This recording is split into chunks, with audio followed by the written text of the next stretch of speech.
Happy Saturday. Happy Saturday. Happy Saturday. I'm in here. I'm in here. I know it's a late show, but I'm in here. I had to take care of some things early today. But I, as always, want to make sure I bring y'all some content, bring you the show. So I'm in here. And happy Saturday. I'm happy y'all here. I'm happy y'all showing up. And we're getting it in tonight. We are continuing our conversation from Monday. If you missed Monday's show, we had a good conversation about the architects of the sexual revolution and architects of more so the second wave of feminism, who helped shape it in a specific way to get a specific outcome that they particularly wanted. And whatever the fallout was, it was. And we always know if white America catches a cold, black America catches the flu, or whatever else you want to make it. But we always know that the effects for us is always worse. So we are continuing that conversation. We're continuing it tonight. And remember, Monday we learned about the impact of Margaret Sanger, Betty Friedan, Helen Gurley Brown, Larry Ladder, Nathanson. I forgot Nathanson's first name, but these are people that we learned about that greatly contributed to what we know of today as feminism and the sexual revolution and all these things here. And once again, it didn't turn out good for black people. So we're continuing that conversation this day. And we're focusing more on Helen Gurley Brown because, we looked at the conversation that Sue Ellen Browder had. And Sue Ellen Browder was a writer for Cosmo. Helen Gurley Brown was the editor-in-chief of Cosmo and one of the architects of this new modern woman. She wanted to make women more like men. She wanted women to work hard, earn a lot of money, and have a lot of sex, and just go out and do a whole bunch of stuff and not necessarily be committed to building and creating, sustaining families, man, woman, and child. And we took it to heart. Black folk took it to heart. White folk took it to heart for a minute, but then the white women went back because I'm gonna play some probably next Saturday. Probably next Saturday, play you a video of white women talking about how they had to go repair their relationships with their men after things like this. So we're going to get into it. But like I said, we're focusing more on Helen Gurley Brown today. You see it, the sexual revolution, liberation, or social engineering part 2. All right. What's going on, Dion White? My brother Dion White. Thank you for being up in here. Thank you for hitting that like button. I appreciate you. Amina, how you doing? Happy Saturday. We in here. Thank you for joining me.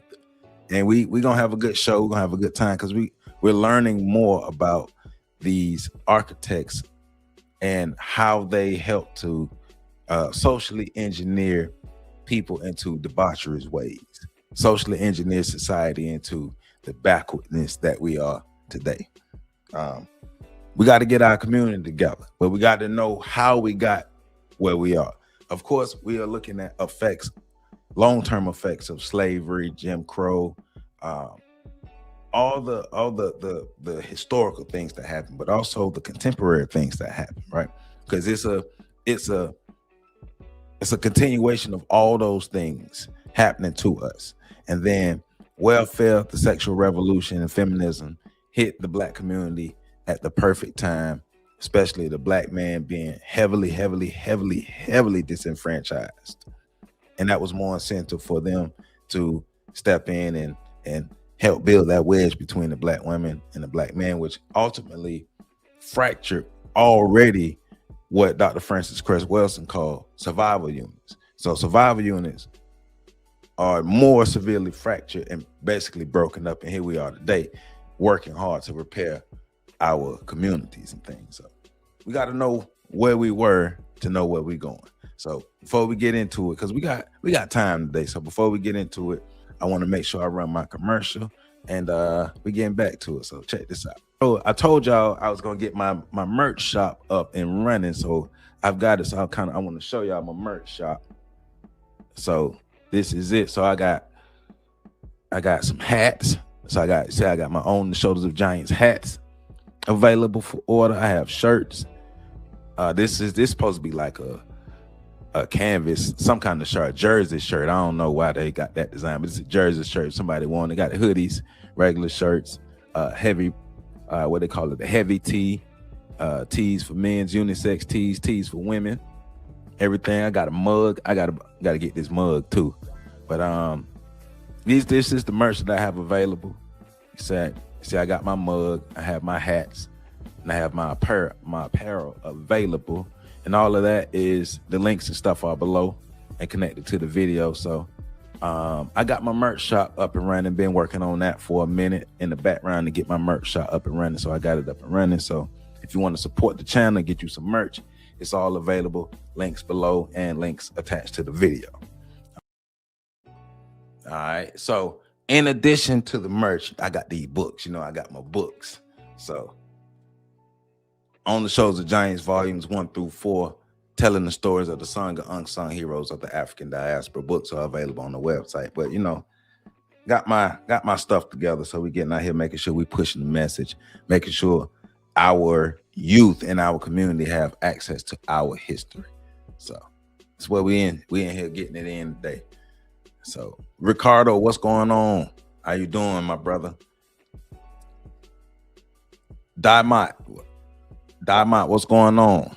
Imagine if fam worked together. Hey, but that's so obvious. Family should work. You know it.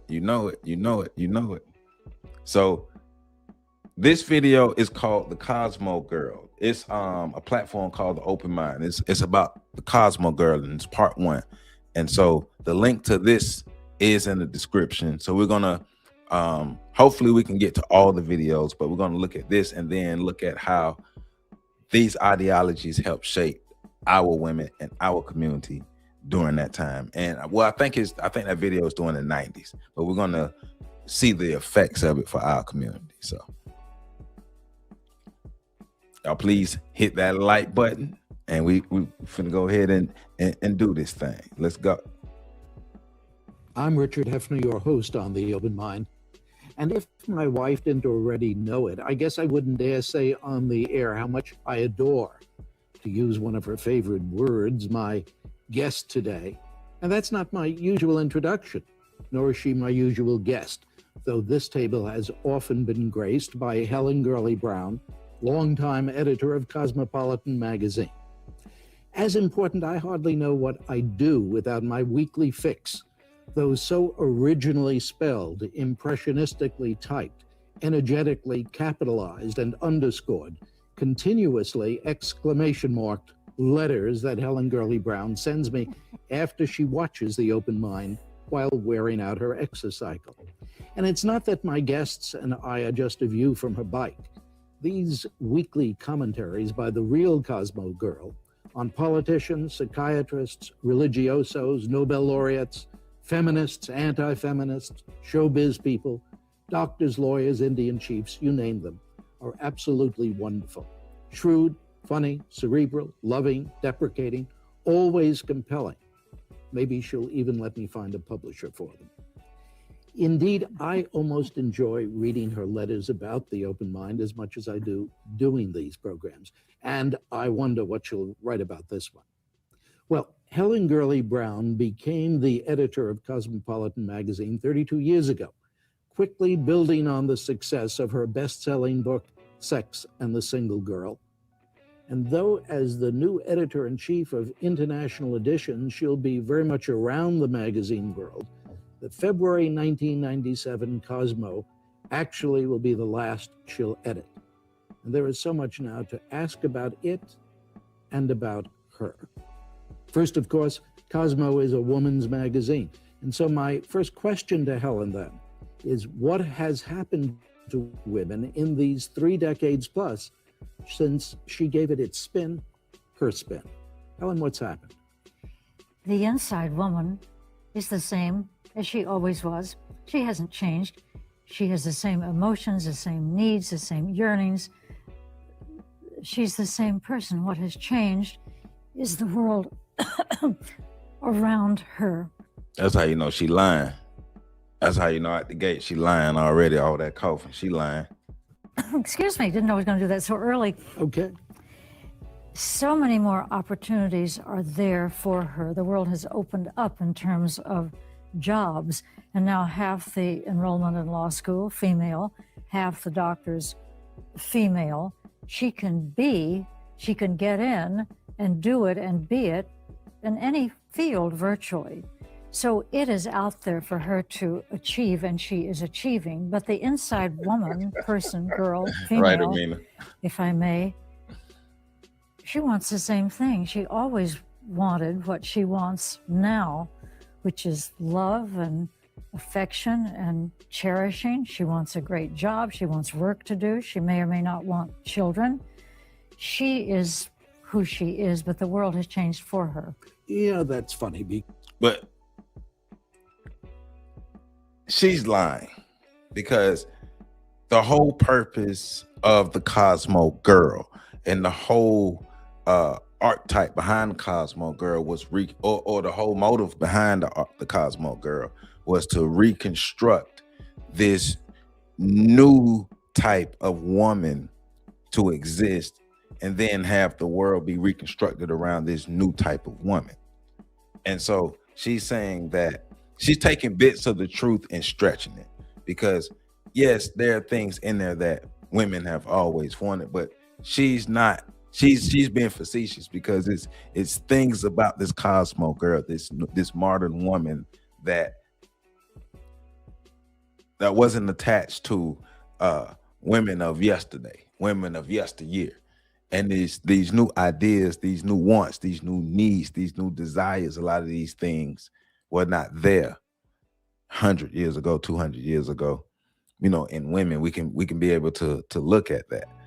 Not saying that women should not have access to doing things, but it depends on the society that you're talking about. Because remember, when they're talking about the history of oppression in women, they're always looking at it through a Eurocentric lens. Remember that.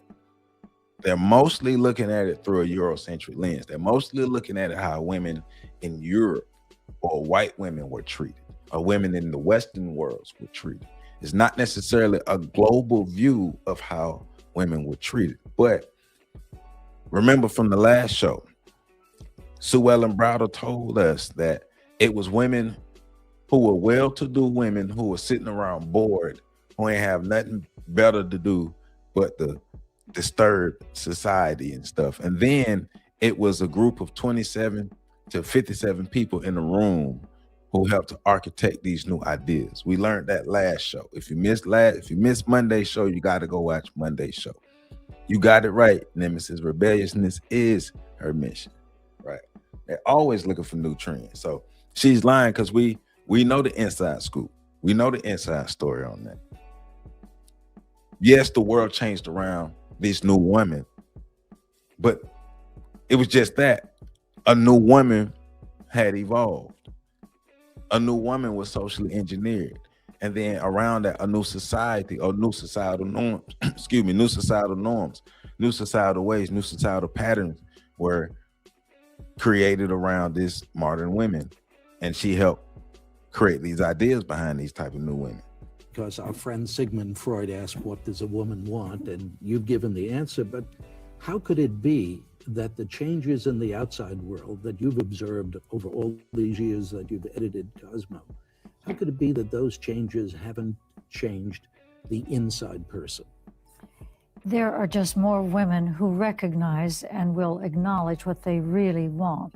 Our sex was supposed to want to be childbearing and nurturing and helpmeets of men. We weren't supposed to want anything else. And that was all tamped down for years and years. That has just come to the surface. But I think underneath that man-loving, child-nurturing, helpmeet creature was the real thing.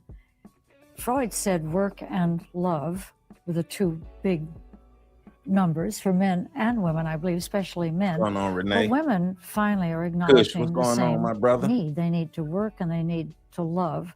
But my Cosmo girl, who existed in 1965, there are just millions more of her now. But I'm going to repeat what I said earlier. Basic woman has not changed. We are human, just like men. And if I can go even further, I think men and women are very much the same emotionally. Got a terrific article on that in the January issue about men and women are not all that different. What does your sex want? I guess I should ask you and you should get to tell me.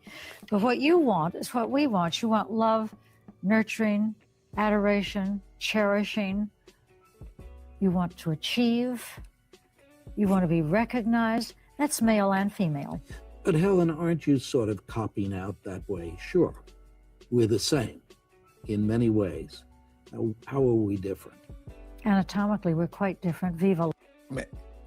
If she's really trying to run with the idea that men and women are only different biologically or anatomically, as she put it, she's crazy. Like it's so much information out there talking about the differences in men and women, but that goes into the social engineering that she was pushing, the ideas and stuff that she was pushing that leads to the, anything you can do, I can do better. We're not different. We only have different parts and all these things here, just modern words of saying what she's saying there. And it's like, no, that is vastly overshadowing the numerous differences that men and women have that supersede our biology, our physical makeup. Because she's talking about like we have like the same emotional needs. No, we don't. We're not built the same. So even within white circles, lefties and righties understood the inability of white men to maintain their economic ability. Fault lines were drawn against the book called Pathology of the White Male. A whole bunch of women then tried to remove the economic imperative from place into these types of contexts. Yep, going for power. Yep. Kush, man, everything is all good. I hope you're doing good over there where you are, my brother. So, but yeah, let's keep going. Law. Viva la, right. And you're bigger, mostly you're bigger than we are. You're bigger, stronger, tougher. Therefore, we can't compete with you necessarily in tennis or volleyball or basketball. Anatomically, yes.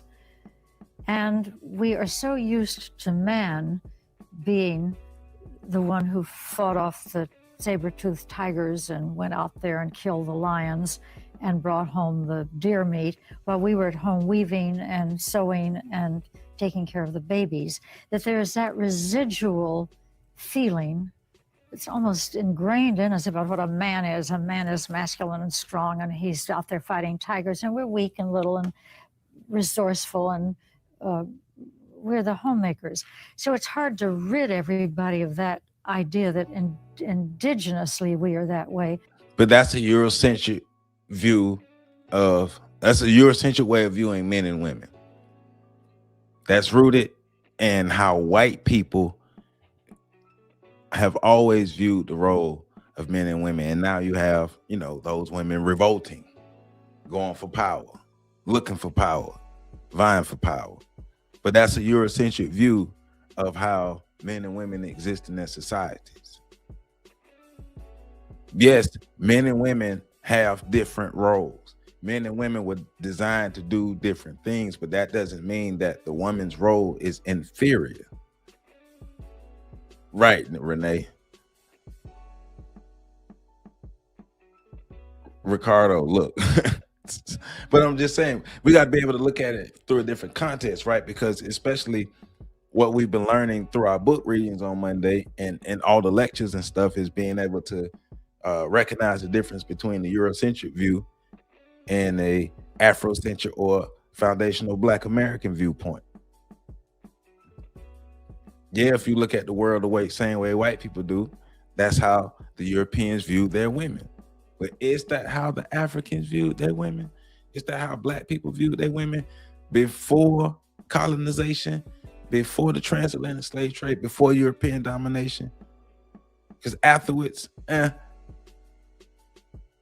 We're colonized. But before that, but once again, they're always looking at it through one view, one lens. But I would expect them to. But it's damaging when we do it. And that's why I'm calling it out, because it's damaging when we look at the world through the same lens that they look at it. When we look at ourselves through the same lens that they look at us. It says, ever notice how women's movement seem to come on the heels of civil rights movements? It seems, right, those white women movements always seem to coincide and then co-opt any movement that black people got going on, anything that black people got going on, right? Hence, the latest one is the black fatigue or the wokeness that white women have co-opted. So anything that black people, like we use to elevate ourselves, it's another tactic though. We got to think about it. If it keeps happening, it got to be a tactic. It got to be a tactic. So these movements, once again, were designed to actually change the way the society thinks and behaves. We learned that last show. We learned that on Monday. So last time I checked, we had matriarchy in Africa before being very much rudely interrupted by it. It was in Africa, patriarchies, matriarchies, and egalitarian societies and all these things here in Africa. But black men and black women had respect for each other, and they had respect for man, woman, and child. Now, of course, we're not saying that. I'm not going to throw it out there and blanket like 100%, but we do know that was a part of the African societies. So let's keep this going. But I don't think so. In pioneer times, women are out there, if not fighting the Indians, at least they're mending the covered wagon there. They're also doing a lot of strenuous stuff. So repeat, some of it's left over. The idea of man, big, strong, wampum, and woman, little right, creature, but it's not true. It really never was. All right, now I go back to my question about 30 years. First, I suppose I should ask, is there a different Helen Gurley Brown 30 years later? Is that a fair question? I am so rigid. I don't change in the least degree. I know how you feel about change and what you say about change. And change is out there happening every minute, every second. Change is what we do or what we should do. But not with Helen Gurley Brown? I'm afraid I'm as rigid as a board. One of my numerous psychiatrists, you know, I believe in shrinkage. She's standing on her white supremacist business. That's what she's doing. Look at her haircut. Anybody with a haircut like that, you know she ain't changing. She's standing on white supremacist business. She know her mission. She know what she signed up to do. And she's staying on it. And she's gonna help continue to push the narrative. It's a power grab. It's a power move. Understand what's going on. Said to me about 25 years ago, I was the most rigid person he ever met. He shouldn't have, I mean, he should see me now. He died, unfortunately.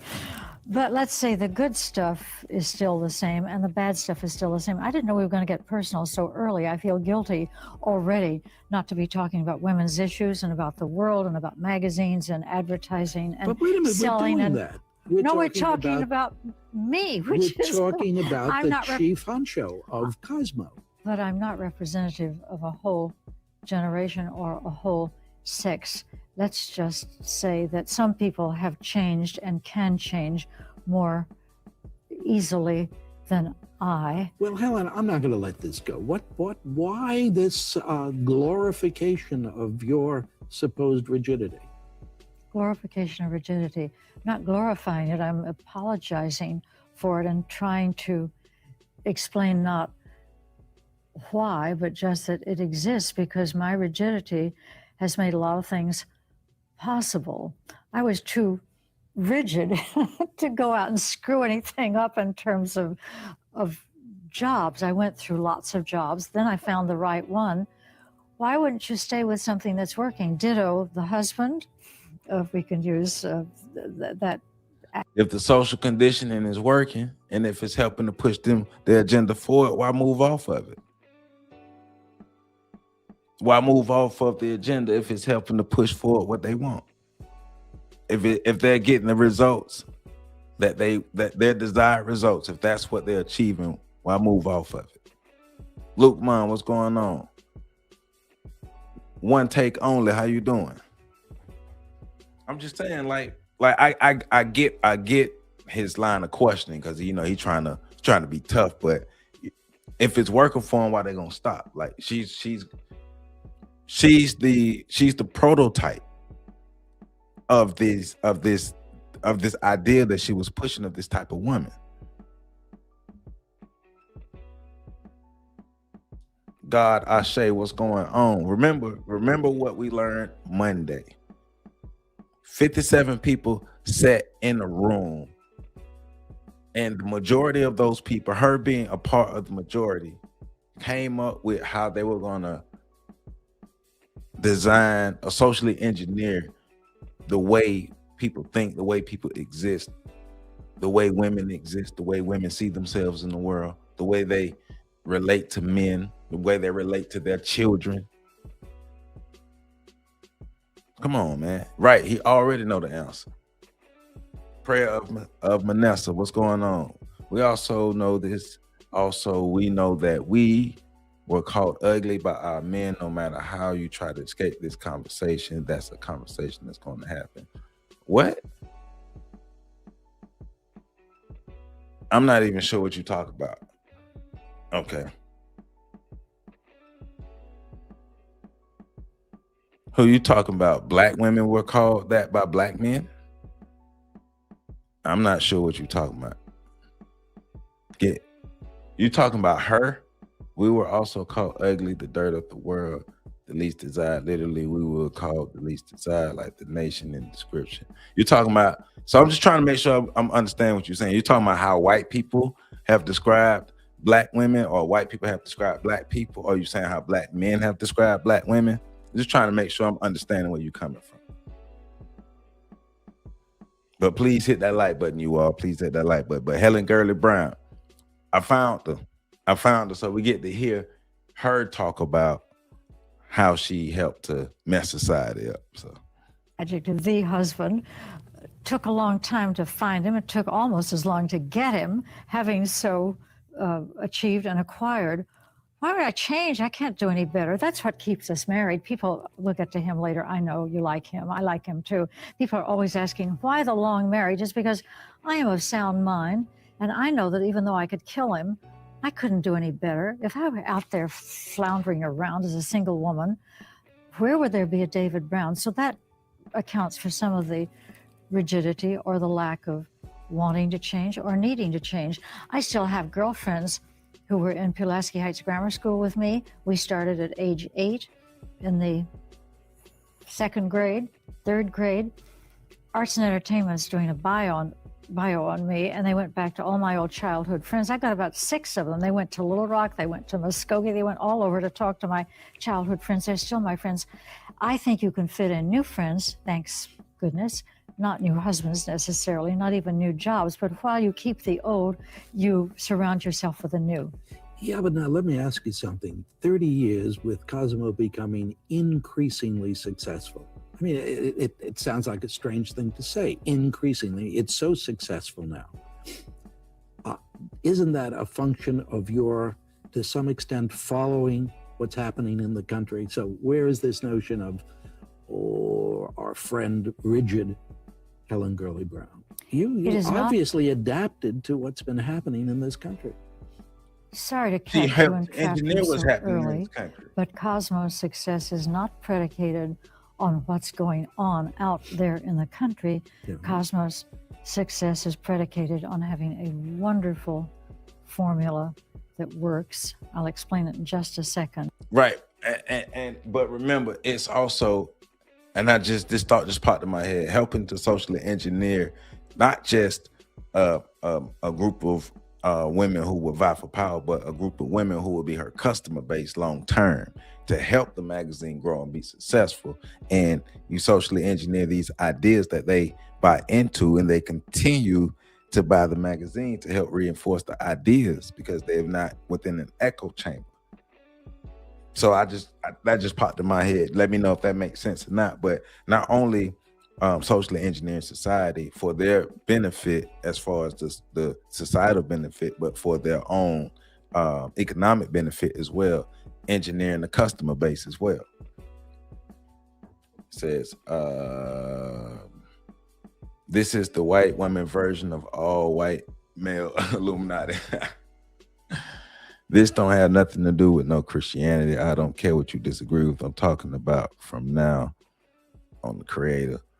Prayer of Manasseh. I'm not sure exactly what you are talking about, but we talking about the sexual revolution. So yeah.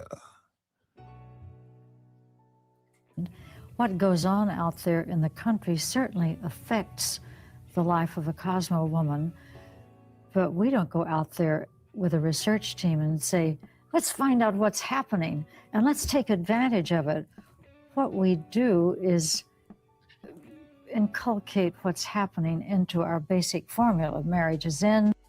Well, Prayer Manasseh, I see you in hell, my brother. I'll be wearing the nice suit with the nice shoes, and I'll see you in hell, and I'll buy you a drink when we get there. So, all right. I appreciate the invite, and I'll see you down there. This year, it's not in. Uptight, what's going on, my brother? You get married, you're going to a cathedral to get married. Lifestyles You're change. right, Renee. Job opportunities change. Politics change. Travel changes. Activities change. But the basic woman, the one I described earlier, she don't change. Plus, the Cosmo formula does not change, and I've had a tough time with that for at least 31 of those 32 years. Advertisers every month, every second say, what are you doing to change Cosmo? The tired old thing, what are you doing to perk it up? And I have to kind of dissemble with them and do the lifestyle bit. But basically, the Cosmo woman and the Cosmo formula remain. It's a magazine to help this young woman realize the formula remain. Let's let her talk about the formula again, because the formula remains. And you're barefoot in the park when you get married. You're going to a cathedral to get married. Lifestyles change. Job opportunities change. Politics change. Travel changes. Activities change. But the basic woman, the one I described earlier, she don't change. Plus, the Cosmo formula does not change, and I've had a tough time with that for at least 31 of those 32 years. Advertisers every month, every second say, what are you doing to change Cosmo? The tired old thing. And remember, if you go back and watch the video from Monday, it was a group of men and women who helped shape this, who helped shape the sexual revolution, who helped shape like the second wave of feminism. It was a group of men and women in the room, and the stronger personalities and the ones with the best connections and the most power were able to have their ideas pushed. So it was men and women, but the deeper you dig, the more you'll see, and names were given last video. So you got to go watch Monday's video because names were given. What are you doing to perk it up? And I have to kind of dissemble with them and do the lifestyle bit. But basically, the Cosmo woman and the Cosmo formula remain. It's a magazine to help this young woman realize dreams, hopes, ambitions, to help her find a man, keep a man, get him back if he's going, get a new one if he left. It's a magazine to help her deal with the goblins, as Frank Sinatra used to call it, getting through the night. It's a magazine to help with the inside girl, and the outside world hasn't affected Cosmo or me all that much. We change fashion and beauty and travel and money and health. We report what's going on, but the basic Cosmo formula to help her become who she ought to become will help. We're your friend. It doesn't change. That's probably the right, because it's working, and it hasn't been disrupted. The programming hasn't been replaced. It hasn't been challenged. And yes, this was within the white world, but once again, like I said on Monday, they understood the total societal impact and the total societal fallout that it would happen, because this is not just These are not just people who haphazardly had an idea and just did something. These are people who really studied this, really sat down and really planned this out. Like, it was strategic, it was logistical, it was all the words you want to use to put in to make this happen, to make this type of social engineering stick and be able to stick for as long as it has, and to have the total fallout that it has had for our community. Because they understood that it would not just affect white women. Why? Because they understand the impact that white women have on other women. They understand that all other men of color want to be like white men, and all other women of color want to be like white women. They understand that. They understand the dominance. Now, those of us who break the programming and change the programming, we don't want to be like them. But think about how many of us who are asleep, who don't know what's going on, whose light switch ain't on, who are buying into these things. Think about the number of black men and black women who you've met who hate themselves. Think about the number of black men and black women you've met who think everything white is what it is. Like, if you don't get to the whiteness, you're not going to be successful. If you don't have whiteness around you, you're not successful. You don't have a white man or a white woman on your arm, then you're not successful. We've been engineered to hate each other and love them. This was an even greater wedge to be put between the black man and the black woman, to separate us, to have us fighting, to have the black woman saying, hey, I don't need that black man. Look at that disenfranchised black man over there. Then the black man come back, well, you don't want me, I don't want you. All the programming, all the negative stuff. Now we got the Keishas and the Pookies and the Ray Rays and all these things here. Look at how our society is operating when it comes to family. When I was young, family was important. I just turned 42 on the 14th. When I was young, family was important. Now, people could care less about family. The media, right? What's the code? How you doing? What's the code? Right? All of that. Programmed by TV shows, advertisement, movies, etc. All of that. These magazines, Helen Gurley Brown was a major part of this, a major force of this. One of 57 people in a room helping to engineer these ideas. This is not by accident. This is intentional. This is how you maintain control. You engineer the people to believe what you want them to believe. It is terrible. Best statement I've ever heard of someone's philosophy or psychology about anything, and in this instance about a successful magazine, the most successful women's magazine. So Helen Gurley Brown's formula is recognize it for what it is, and then don't change it. I was talking to a young British editor who's here doing a magazine, Mary Claire, and she explained to me that there is the insecure you woman can't handle the truth, who reads Cosmo, and there is the secure woman who reads Mary Claire, and she's an awfully smart girl, Glenda Bailey. And I didn't say you're full of nonsense, Glenda, but the truth is, every woman is emotional. Every woman, if I may, is insecure. I'm fond of pointing out that Audrey Hepburn wanted to marry Albert Finney, who wanted nothing to do with marrying her. You think that wasn't a problem? You think she didn't get emotional about that? Audrey Hepburn was one of the three reigning goddesses. We can go on to Jackie Onassis, a womanizing husband. Was that any fun? Did she not get emotional about that? Was she not what we call cliche insecure? Moving right along to Grace Kelly, who became a certified princess. Her husband was cheating in the polo stands while she was home watching television or whatever. Not a certifiable goddess. I'm just using three cliche ideas of what a supposedly secure woman is.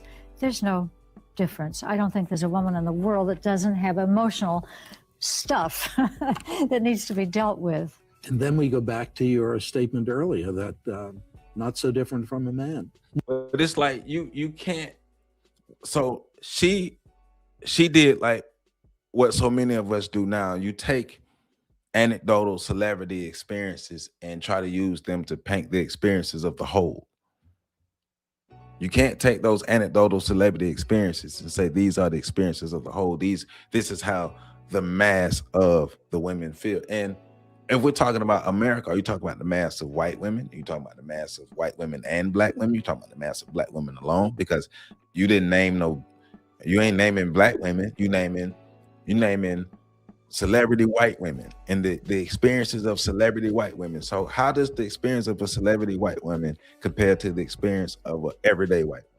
How does the experience of a celebrity white woman compare to the experience of a celebrity black woman or an everyday black woman? Because questions have to be asked. Neela Fuller told us to always ask questions. I hear what she's saying, and I'm not downplaying those women's experiences, but you can't make a whole movement of the experiences of a few people.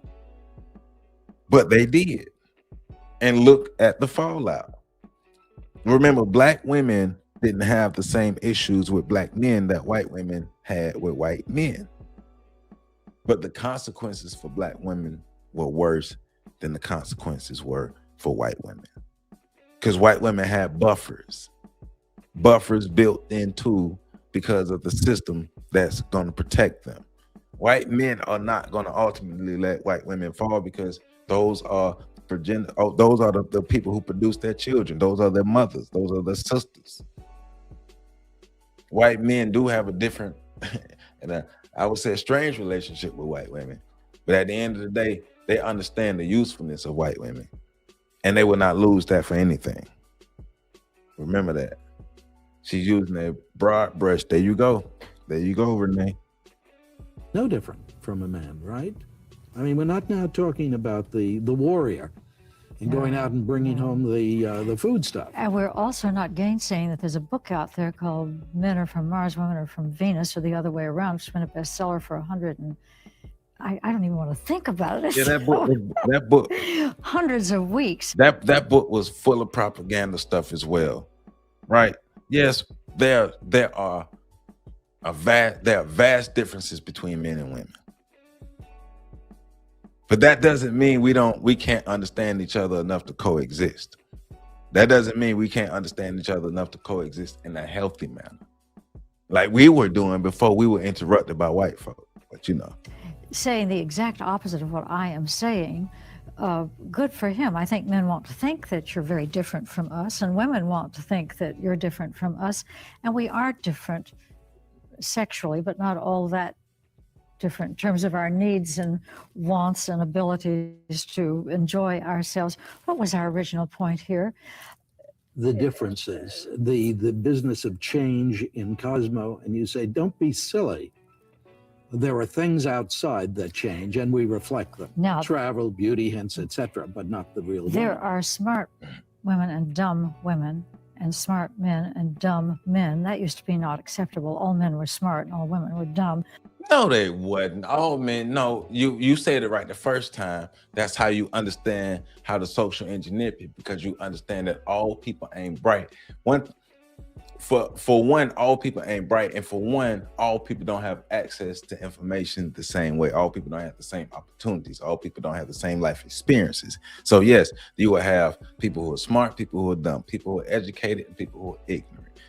So there's never been a time in society. There's never been a society. You can't name one society where all the people were educated. She is about to lie. I've studied enough history to know that you would not find no society where all people were educated. Yes, you would have the educated and uneducated, and the ones who are uneducated are usually preyed upon. Whether they were blonde or not. Certainly there are vast differences in human beings, but I learned that men and women are alike about 102 years ago in my group therapy sessions, when the person that I always identified with was a Lockheed engineer, and we had the same emotional problems, and he and I were always bonded, and I thought, gosh, he's no different from me. We're more alike than the rest of the people in this group. So never mind how I came upon this theory. Mind blowing. Hold on. That's mind blowing. Oh, did you all hear the depth of her research? Did y'all hear the depth of her scholarship, or how she came to the conclusion that men and women are the same? Because she came across this dude that had the same emotional problems that her, and they were able to trauma bond. And because a woman was able to trauma bond with a man, oh, men have emotions. Oh my God. So men and women must be the same, because men have emotions, and not only do men have emotions, this guy has the same emotional issues that I have. So men and women can't be different emotionally. The depth of her scholarship is astounding. She should have all type of academic awards for that type of scholarship. I'm not understanding why more people don't listen to her. I'm not understanding why more people don't have that haircut. Did you hear the eloquence and how she espoused her research? Get the hell out of here, Helen. Get the hell out of here, Helen. And this is the woman, this is one of the people behind our engineering our society. Yeah, but let me ask you, have the advertisers and the bosses, Yep, one the take people only. who really must respond, are my figures correct that in the description of Cosmo as a cash cow, 2.5 million copies a month are sold? Could that be true? Mm-hmm. And $159,700,000 in ad revenues? I believe so. What about the people who own the publication? I mean, I've heard a lot of people say, Helen Gurley Brown owns women's magazines, but you've edited Cosmo. What about the people who own it, and what about the people who pay for it, the advertisers? The ones who Do they leave you alone? The ones who own the magazine, bless their hearts, there couldn't be bosses like them in the entire world. It's a Hearst Corporation, and from the first hour, they have left me totally alone. As long as we don't get sued for whatever, or the sales don't go plummeting, or I don't do something really rotten, they don't pay much attention to me. It's called benign neglect. God bless. As long as Cosmo is doing well and the sales are up, they say, go to it, kiddo. They like me, they reward me. They are the world's fabulousest as bosses. Advertisers, and they own the magazine, the Hearst Corporation. It's not a public company. Oh, It's y'all owned by in the on Hearst the family. same thing. They have the best She is the executives in the agent. world. The CEO, Frank Benak, is without peer, and the family is wonderful also. We're all friends and pals. And the advertisers who pay the bills. Yeah. Don't they Never say you're they- wrong? Advertisers are not totally enthusiastic about the Cosmo message. A, they don't understand it. B, they want you to change it because it was good last year. Well, what are you doing this year? C, they're not sure they want their daughters and grandchildren, female, to read Cosmopolitan. You should go to Detroit to get a good. See, even the advertisers see she got the bull going on. Even the advertisers see the negativity coming into that. They even see it. But she had the right backing. She had the right folk with her to be able to continue to push her message forward. That's the part of that rigidity that she's talking about earlier. Staying rigid to the message. If it's working, why go away from it? It's helping us shape the society the way we want it. Especially them Negroes over there. Look how it's affecting them Negroes. They don't even like each other no more. And they buying up all our stuff. The more single women we have, the more consumers we have, the more they buy. Let's continue to make these single women so they can buy. Because remember, Sue Ellen Browder told us that Helen Gurley Brown said she wants to create women that basically operate like men. Work a lot, make a lot of money, and have a lot of sex. Have kids if you want. Have a family if you want. But work hard, make a lot of money, and hunch a lot. Bucket of cold water poured on top of you vis-a-vis who you are and what you are. But they do have a choice. They can stay out of the magazine. They can get along without you. But they read the demographics. They see that this young reader is exactly who is out there buying automobiles these days. So they kind of bestir themselves to pay attention. I finally got the Honda advertising in February Cosmo for the first time ever. I am so thrilled. I don't know what their problem was, but there was somebody there who didn't think Cosmo was a suitable magazine for women. I think a devout feminist, which I am, but whatever her problem, she finally came around. So advertisers. And that's one of the things that Sue Ellen Browder was telling us about last week, how Helen Gurley Brown was being challenged by the woman, I'm looking for her name now, the woman who, Betty Friedan. Yeah.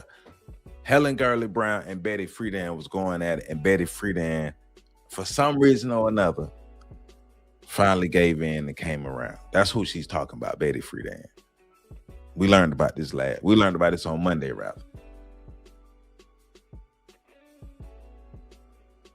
Are always not the enemy, but they are the adversary. And you have to say, not necessarily to them, but to your staff, to your publisher who sells the advertising, you can't change Cosmo to accommodate them. If we do that, we don't have a magazine anymore. We don't have what made us good, what makes the magazine sell. Do you know, there isn't an hour virtually that I'm not thinking about my reader. Will she like it? Is it right? Is it good? Does it help? Am I doing my very best for her? Then the advertisers just have to string along. Yeah, but you know, there's something strangely contradictory about that. Because you talk about there's nothing like getting cold water poured on you when you go out to Detroit. I gather you're talking about the advertisers for cars. But by gosh and by golly, you've done it. I mean, how can cold water be poured on Helen Gurley Brown when she produces these figures, this kind of circulation and these kinds of profits?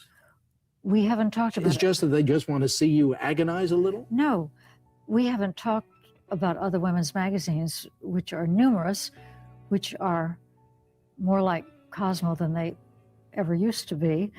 Maybe we'll have time to chat about that later. These advertisers in Detroit don't have to have Cosmo. They've got a big potpourri of other magazines to place their advertising inside of. I'm not in Detroit because I'm a masochist. I'm in Detroit because I'm not getting as much advertising as I would like. I have sat with the Chrysler people who have explained to me that Cosmo is a dirty book.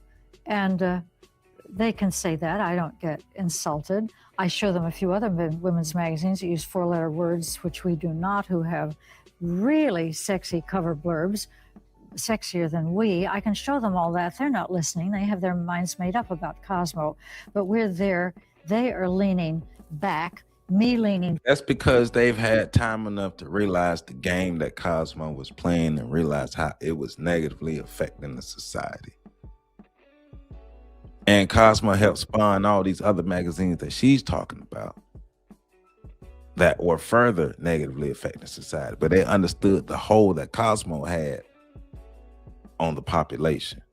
Because we all know how popular Cosmo was and how popular Cosmo probably still is. But I know when I was young, even like I told y'all, most of the schools or every school I went to was either 50% black or predominantly black. And them black girls them hood black girls was reading Cosmo. Them black girls from the country was reading Cosmo.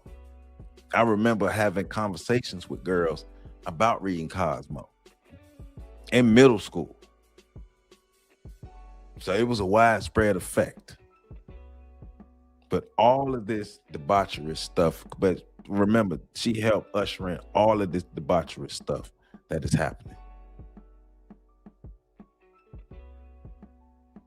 Forward because I want their advertising, and occasionally they will point to an article that they thought was outrageous, but I'm not sure they read. I can be very outrageous myself now that I'm not going to be the editor of Cosmo, and I love all our car advertisers who have been loyal. The Ford Motor Company was one from the very first. The point is that you need all the advertising you can get. I've never had as much as I would like from Detroit. Every so often I've gone there to try to talk some sense into their heads. I have not always prevailed, but I'm there not because they asked me, but because I said, can I come and see you? I'd like to explain a little bit. You know, it's funny, in the February issue of 97, when you say goodbye and HGB remembers the Cosmo years, there and elsewhere, you talk about a kind of, you joke about a kind of economic illiteracy. I mean, I'm the one who says when we deal with economic subjects here, my eyes glaze over. But you're pretty darn shrewd about your dealing with how to bring the money in. Maybe you don't deal with the computers. When you told me how much money we made from advertising, I didn't really know that. I'm glad you've done your research. One does not work for money. After you get enough to live on, you work for the love of work or whatever. And in terms of money, somebody else at Cosmo has always done the budget. It's getting more and more and more and more complicated. They bring it to me, and I say that looks about right. We're going to spend $10,000 more for stationery this year, and we have to account for raises for this many people, and this is about what I think, yeah, it looks good. They do the initial thinking and planning, and I say yes or no. But one of my great strengths, if I may, is that I am real shrewd about and respectful of money. I don't understand figures, but I understand money and profit. And that's what Cosmo is there for. We are there to make a profit, and we do. Listen, a mutual friend of So if you're there to make it, you just contradicted everything you said before that. You're there to make a profit. You're there for the money. You're there for the advertisers give you the money. You're there for the profits at the end of the day. You talking about you just doing it for the love or what? No, you're doing it for the money, and you understand your mission at hand to engineer the society. You understand that. From years ago, and you will not guess the name, said to me, Helen Gurley Brown is damn cheap in running the magazine. Is that what you're talking about? Mm-hmm. Mm-hmm. I knew somehow from the first hour that you didn't have to spend more money than was necessary. I knew that if you offered a writer twice as much money as he'd been getting, he wouldn't give you, or she wouldn't, any better article than you had been getting. Same thing is true for employees. The same thing is true for photographers. And I'm fond of mentioning magazines and editors who spend twice as much as they need to. I don't know why they do that. It isn't necessary. What you need is a great idea for a magazine format. You need the best writers. And yes, you have to pay them. You can't get them for $15. When I came to Cosmo, they had been paying people $5,000 an article. My top price was $1,500. Mostly I paid $1,000 for a major piece. And I hope everything going well with you. You don't get any better because you pay more. It's just called showing off. Can you be too cheap? I don't think so. What do you mean you can't be too cheap? What counts in my magazine is the article ideas, the basic idea of the magazine. Right. And the people gathered around you to do what you need. A, assign. B, get the piece in. Get them ideas out. It's about making sure them ideas get out so the society can operate the way they want it to operate. C, evaluate it. D, recommend that it be bought. E, work their brains out, making it good and wonderful. I've got the best staff of magazine people in the world. That's what matters. And they get paid, but they don't get paid hundreds of millions of dollars. They get paid the going rate plus a bit more, because we don't have too many. I don't have a whole lot of people. I have the right, brilliant ones, and they do the magazine. And spending a ton more money on this or that or whatever wouldn't get you anywhere. That's what I've always heard, that the thing to do with Cosmo is be inside, because Helen is so good and her staff is so loyal, and that then you negotiate if you're on the outside. And I guess that's your philosophy. Your economic philosophy, your own brand of Adam Smith economics. If we can mention a few names, Vanity Fair is a brilliant magazine, and they have always paid so much money it makes your teeth rattle and your head swim. Dominic Dunn gets I don't know, $50,000 an article, or he gets $50,000 spread over 2 or 3 articles. If I paid $100,000 to Nick Dunn, I mean, my head is swimming. I don't understand those figures. I couldn't get him because he has a contract with Vanity Fair. So forget Dominic Dunn and a few other writers who write only for them. I have to go find my own ersatz or on the way up Dominic Dunn and pay him. We've gone up from $1,500, but I now have to pay $3 to $5. Helen, I've got a sign that says goodbye. What? I have to say goodbye to you, Are you but out of your stay where you are, and we'll do a second program for next week, okay?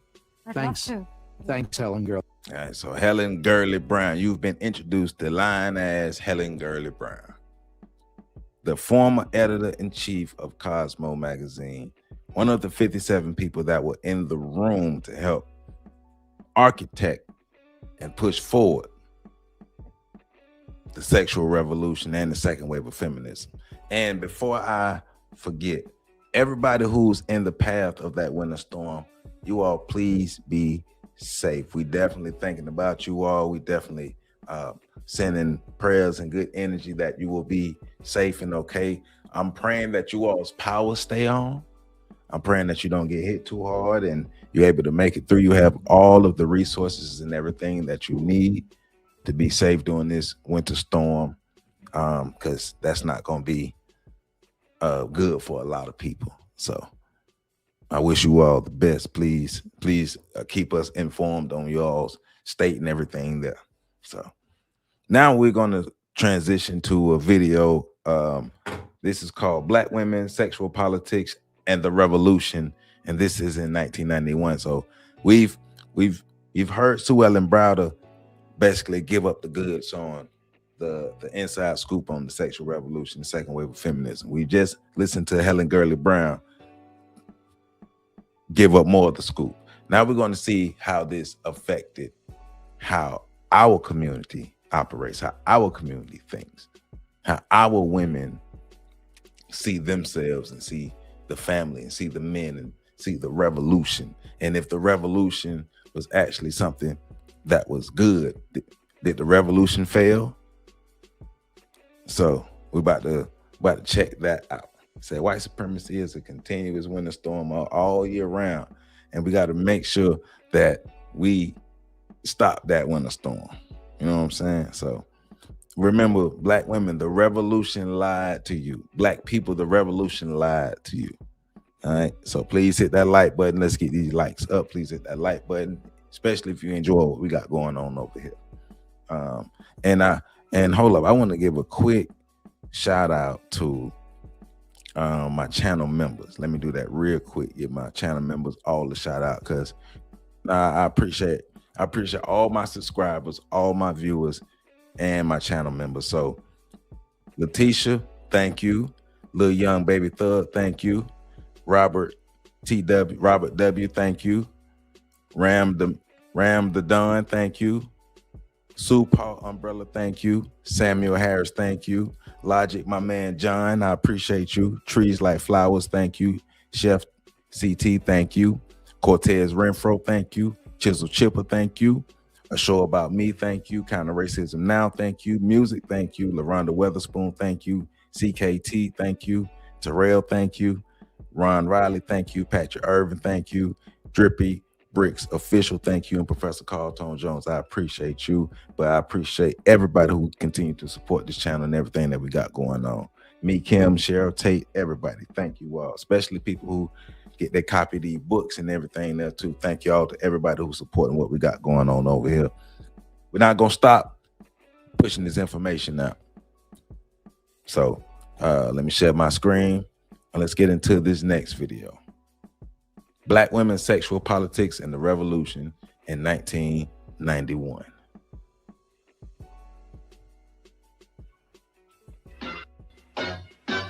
This thing about, we can struggle at this level, but we can't free the women. We can free the race, but somehow we can't free the women, became such a clear dichotomy that, that folks just couldn't get down with that anymore.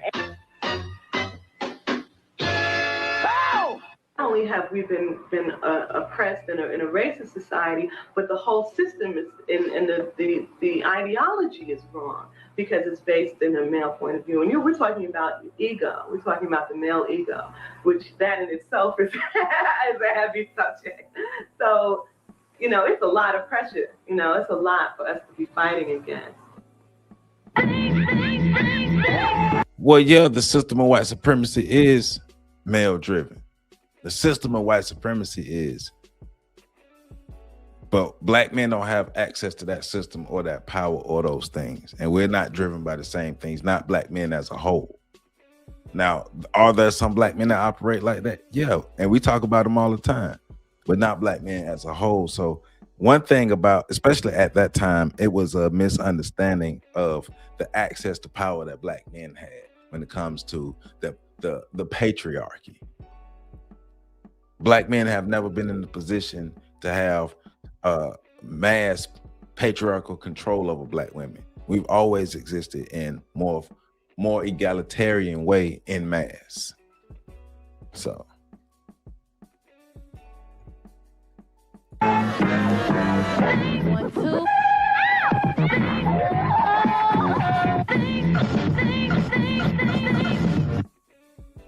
There's too many young women having children and they're not bringing their children up right. So we stuck with a lot of black children who don't have proper education and they're just kind of going wild on the streets and everything. And everybody's looking and saying, this is our future generation and we're not taking care of them. And to an extent that's true. And we have to look to ourselves. Well, ain't that the freedom that Helen Gurley Brown was advocating for? That rigidity, that freedom that she was, or that Cosmo, that new woman that she was rigid about. Isn't this what she was fighting for? Isn't this the freedom, that autonomy that the woman should have that she was fighting for? This is what she was talking about. And in my opinion, they knew what the fallout for our community would be because they knew we didn't have the buffers in place. But listen to what the young lady is talking about, though. And stop expecting the government to pay for everything, organize our own groups and stuff like that. My father works for the state of Pennsylvania Welfare Department, right? And it's like, he's telling me that he hears so often that women have the attitude, and it's like a woman to woman thing because he mostly doesn't hear it with men telling their daughters or something like that, or men telling their sons, I can't wait till you grow up till you get your own check. That's what he's telling me. Honey, I can't wait to take you off my thing so I can get my money, so I can use my money to go somewhere. When you turn 18, you can go in the office, fill out these forms for yourself and get your own check. If you sustain in that type of system, you instilling that type of mentality in your child. When she grows up to be 18, she sees what all her friends are doing. You saying, look, when I turn 18, I can give me a check. I get my food stamps, I can get my WIC. Everything's taken care of. Maybe I could find a boyfriend who will help me out. Maybe I can dress nice and stuff like that. And it's like they're not. I think that, like she said, my most important thing that kept me out of that whole situation was my parents telling me that, look, you got to do what you have to do. You have a directive. That came from basically being a. Because it at first it sounded like she was saying that her dad was giving her the message to, at 18, you got to go out here and be this independent woman and get it in the world and make it happen as this ultra adult at 18. And then she came back and said one of the things that saved her from that was her parents. So I'm not fully clear on what she was getting at, but in the beginning, it sounded like she was saying that her father was the one giving her this modern feminist sexual revolution message. That's what I took from that. But then the ending didn't quite sum it all the way up, but that's what I heard. Welfare recipient to now working, but it wasn't all that easy. What I basically had to do was go back to school, to finish getting my degree. You have to want it, and that goes for anything in life. I didn't want to be a typical quote-unquote welfare recipient for the rest of my life. I remember standing on the face-to-face line, and this this little old lady in front of me said, I've been on for 20 years. And I kind of like associated that with what I was going to say. No, that will never be me. So I basically went back to school. And I have kids. Went back to school, finished my education, got my BA. And then from there, I went and got me a job and got... No mention of a full family structure. Remember, no mention of a full family structure. But I'm going to let her finish and I'm going to continue. Off welfare. And I have been off for over like 10 years. 10 years. And now I have a good job. I'm still working and I'm still going to school. That's why I'm here at NYU. I'm still going to school trying to get my master's for advancement because I mean, once you say this is where I want to be in life, you've given up so much. Okay, once you've gotten that comfortable that you don't want to achieve anything, you might as well just lay down and basically die. But see, at this time, we're having children, but we're not prioritizing family. Once again, family was not a priority mentioned by her. She has children, but family, man, woman, and child was not prioritized by our community, especially by then. By the 90s, no, family ain't prioritized. Remember, we saw the Vanishing Family documentary by 1986. We were looking at the third generation single teen mothers by 1986. This is 1991. So the idea of man, woman, and child, that family, nah, that ain't it. We still have those. We still have some people who still have those ideas because people are old enough. But now these new ideas are being pushed. Helen Gurley Brown's hands are all over this, and the rest of the people all over this. Said you heard the young lady recounting her father's story. What he hears that gotcha. Mothers encouraging daughters to get the check. Gotcha. Mapboy Childress, gotcha. Thank you for the clarification. Gotcha. I appreciate the clarification. She did say that her father was recounting the stories. You're right. You are correct. There you go. That's why I asked for clarity. So that goes back to, so that makes the end of her story make more sense than her parents. Because of her parents, she didn't end up like this lady we just saw, basically. She's not going to have that same path that this lady that we just saw because of the influence of her parents coming up in the structure of man, woman, and child. Gotcha. Appreciate that.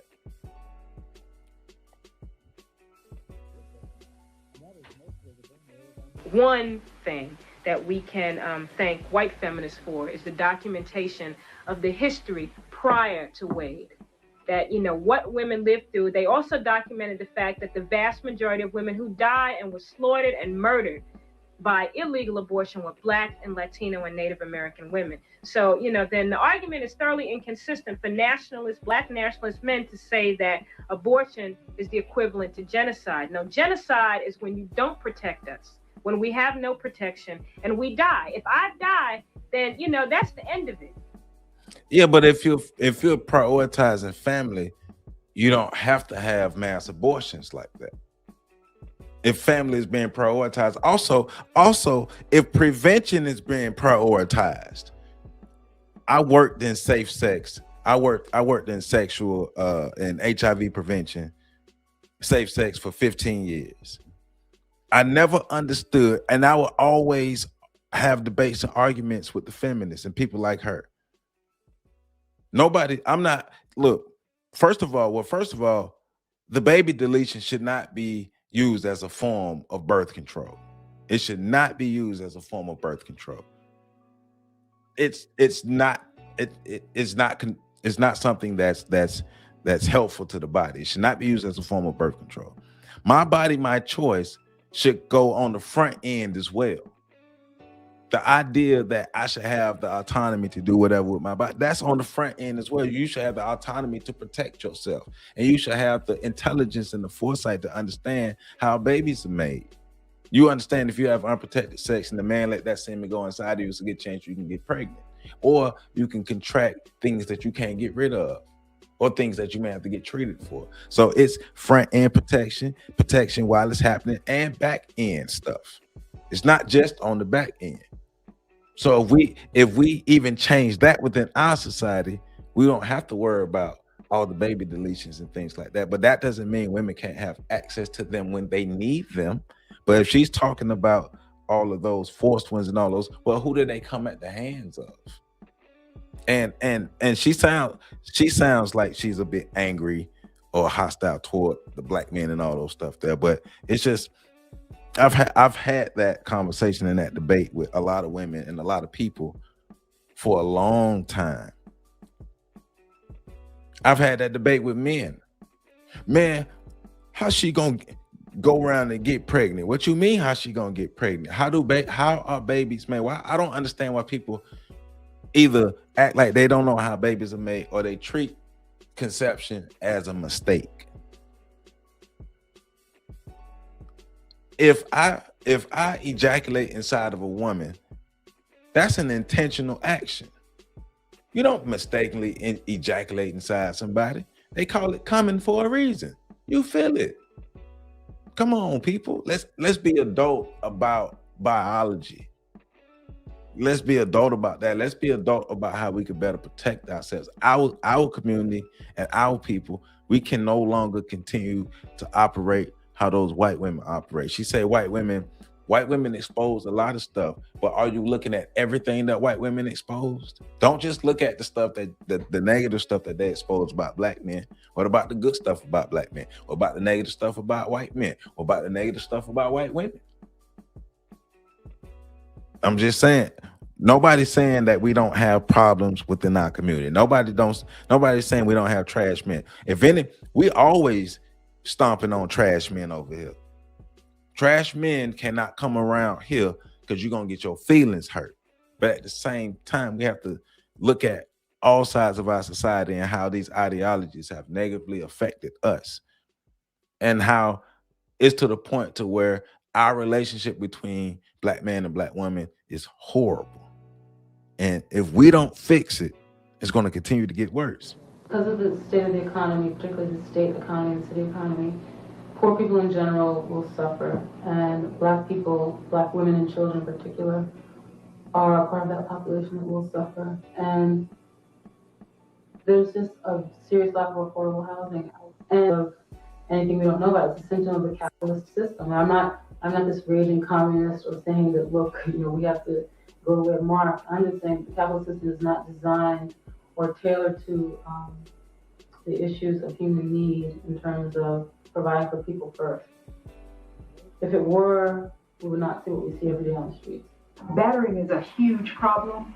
It's women are more hurt from battering than they are from car accidents or any other kind of violence that happens. The physical violence from being battered, and most of it takes place right in a personal context. Somebody, a husband, a mate, that kind of thing is where you get that from, and you're taught that you're weak, and someone has to accept that. I also need to add, because not to foster any kind of violence, is that economics keep a lot of women in this position. Not leaving the battering situation means going into a shelter situation. We cannot guarantee to our families or to our children adequate medical care or equal medical care. Separate but equal schools. We don't have separate but equal medical care. You cannot guarantee, we don't know, none of us knows really. Those of us who are in Black communities, the situation of the medical care is just extremely chaotic. Within Black culture, certainly males think their oppression is greater. That to be oppressed as a male is greater because women should be subservient anyway. So sexism had already been so rooted in the world culture at that point, and certainly in the evolution of American culture, that it's bad for you, but it's not as bad. And we're still operating out of that. I mean, I did some interviews around International Women's Day, and Black women are still saying, well, it's like, am I Black or am I a woman? What kind of dichotomy is that to be asked to have? You should not have to think about that. Man, stop acting like you don't know where you at. Stop acting like you don't know how the world works. You do have to think like that. Who cares what you don't feel like doing? You live in a world where we are separated into teams by race. And you, whether you want to be or not, are on team black. And you are a woman who is a black woman who's on team black. Racism is a team sport, and it's going to be a team sport whether you like it or not, lady. We do need to form solidarity as black men and create an adequate. We do. No, we do. I'm so down with making sure black men are better. Black men need to be better. I don't like how a lot of these men or males operate at all. They are a part of the problem. They are. But a lot of this is because of the social engineering, the programming. That's why I'm so adamant about us making sure that we reprogram ourselves so we can build better men, better women, better children, build a better society for ourselves. But she's so much of an activist, but you're ignorant of the system of white supremacy. And then what Neely Fuller said, if you don't understand what white supremacy is and how it works as a system, and I know I'm adding words, but everything else you understand will only confuse you.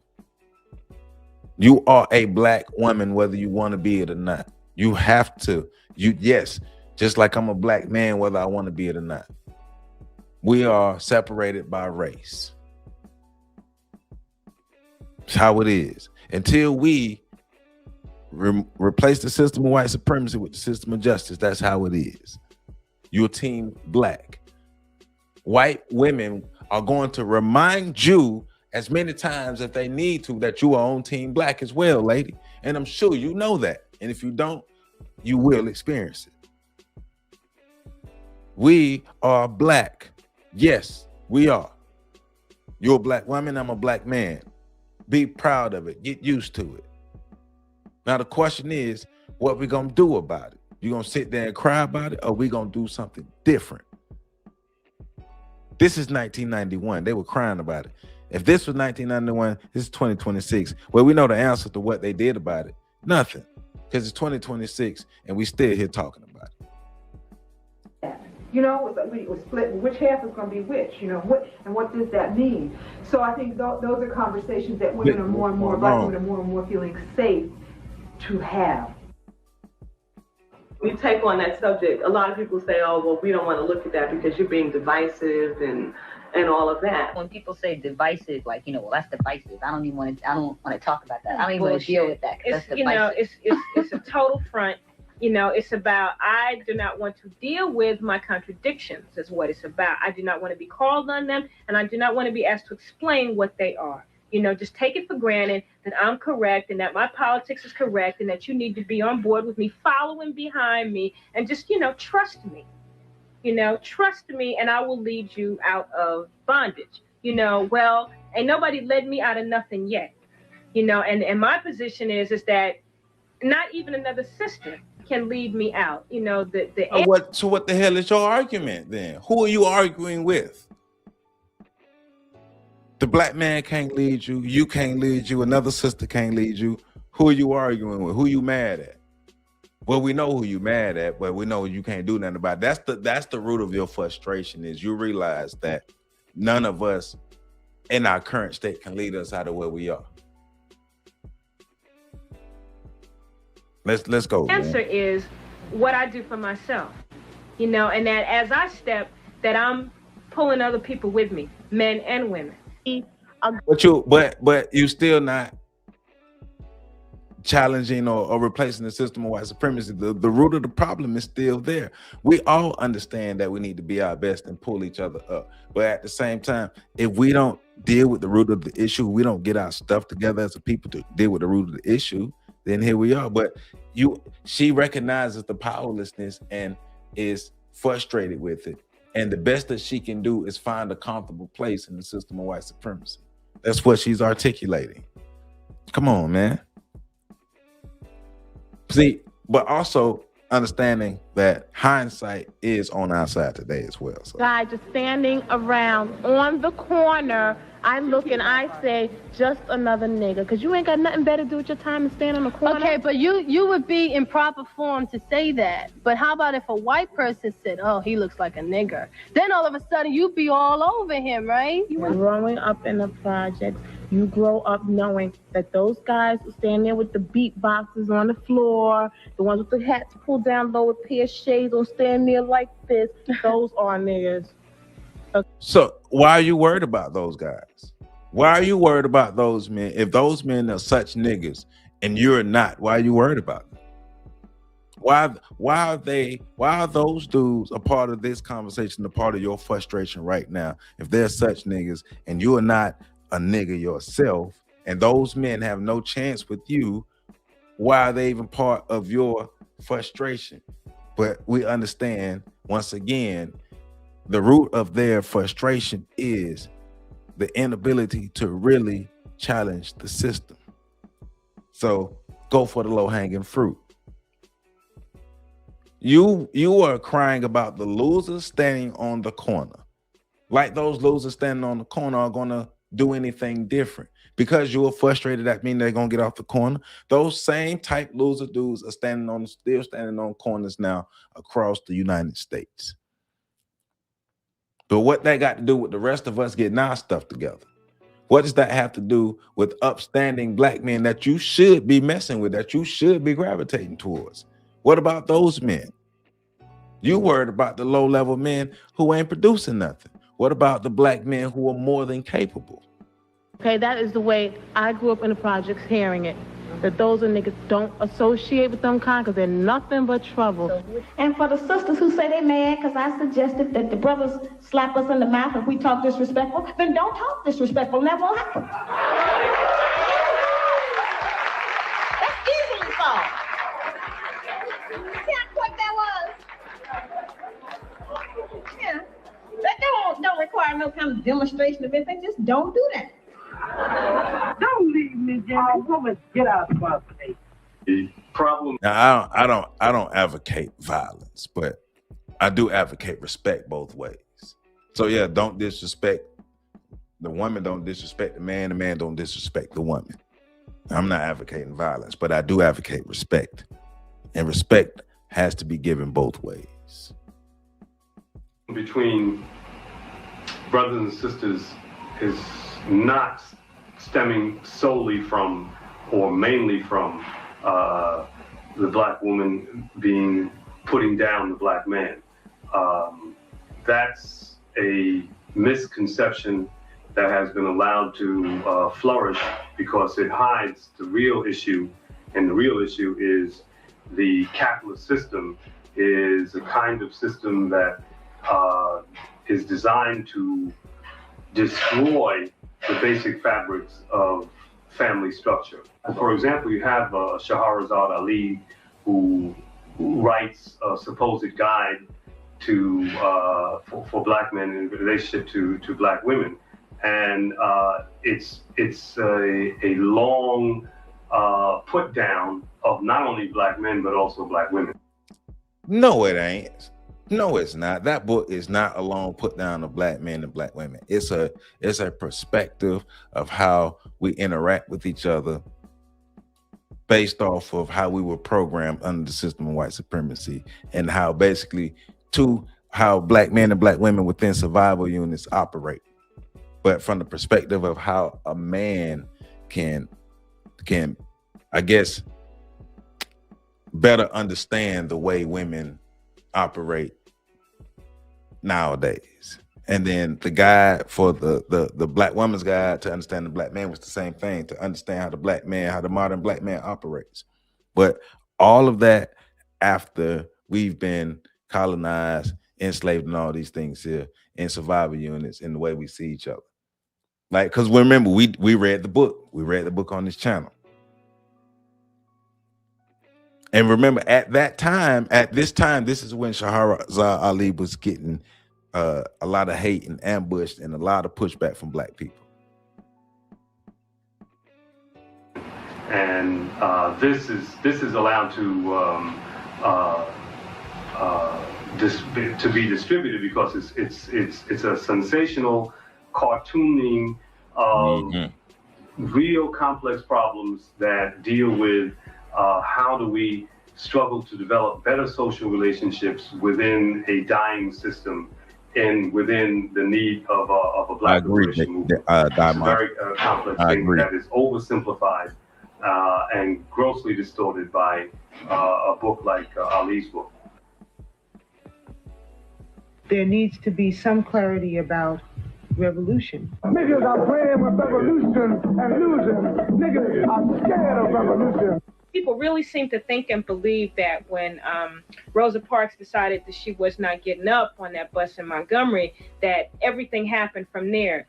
Decades of work had gone, centuries of work had gone on, but particularly in this movement, decades of work had gone on. Ella Baker was organizing in the South in the 40s, in the late 30s and 40s, long before Rosa Parks ever had a political thought.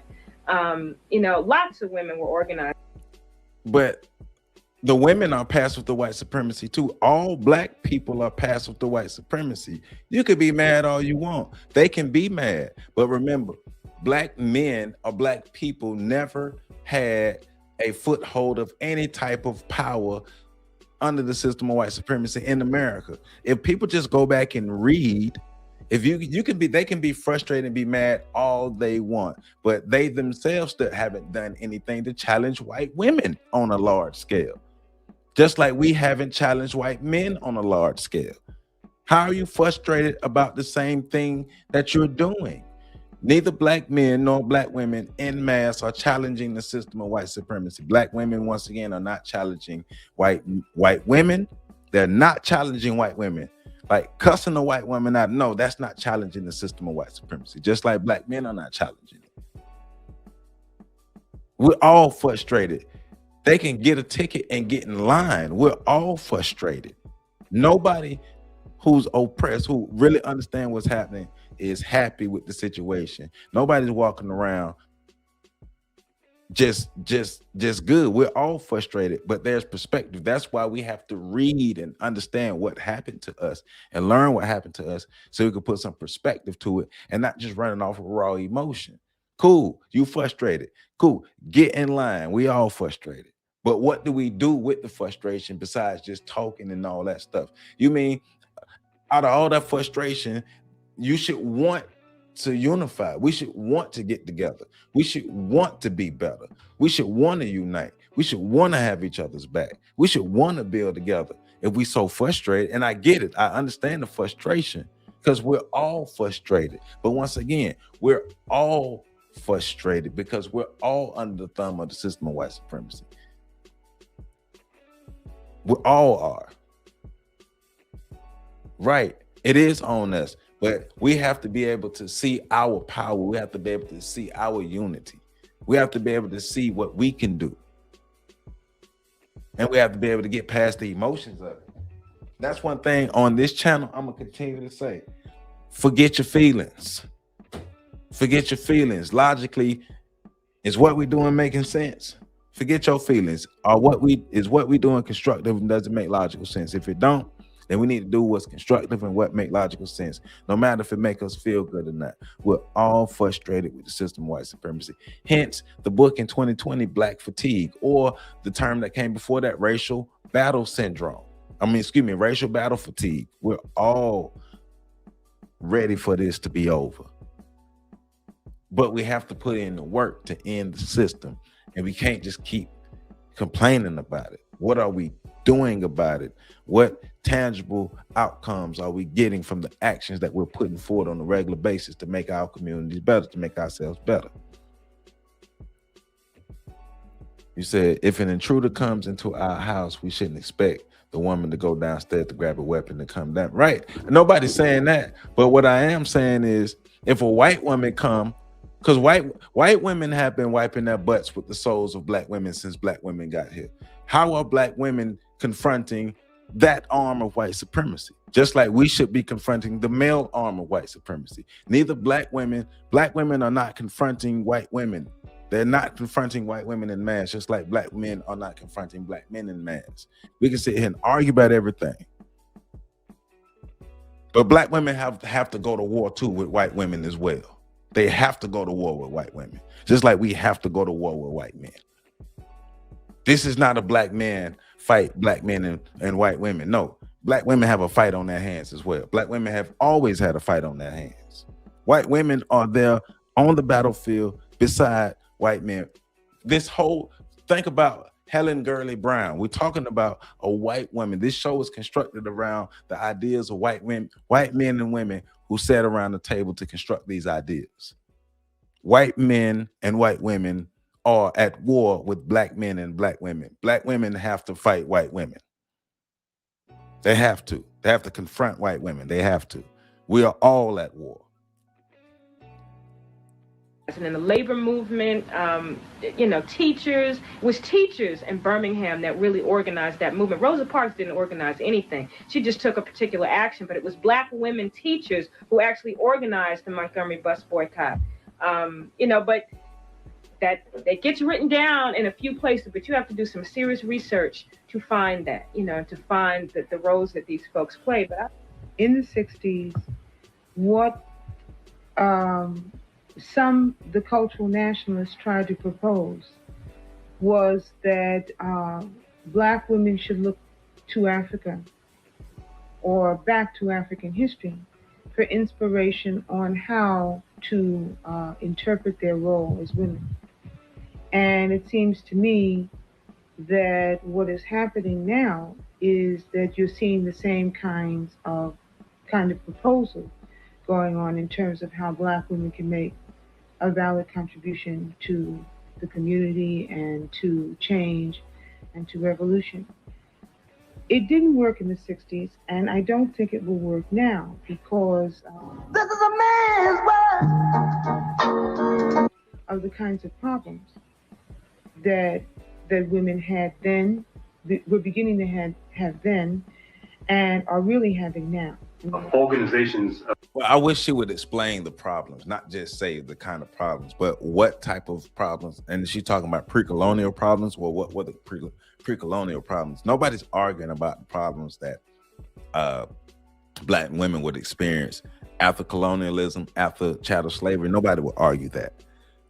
But I do want to know what evidence she has of the same type of conditions and treatment prior to colonialism. I'm very curious. I wish they would have let her explain that. That were nationalists in orientation, that were urban in place, in geographical location, that pushed a male chauvinist, the sisters gotta walk behind me kind of thing. And there was serious clashing occurring within the edges of the southern. Any women and children, any women, grown women, especially black women who see their men at war with white men and white women, and they cool with just playing the background, the main people we need anyway. We are all at war. I don't care what nobody say. We're all at war. All of us. All of us. So black women have a fight on their hand. No matter what you say, no matter what anybody say, black women have always had a fight on their hands with white women. Always had a fight. And they will always have that fight until we defeat white men and they defeat white women. This is a collective. It's a group activity. It's a group thing. Nobody has the luxury of playing the background when you are oppressed. Nobody. You either fight or you live on your knees, whether you're a man, woman, or a child. Because at this point, we too behind the 8 ball. So yeah, everybody got to fight. Everybody. Does that mean everybody play the same role? No, but everybody got a part to play in this.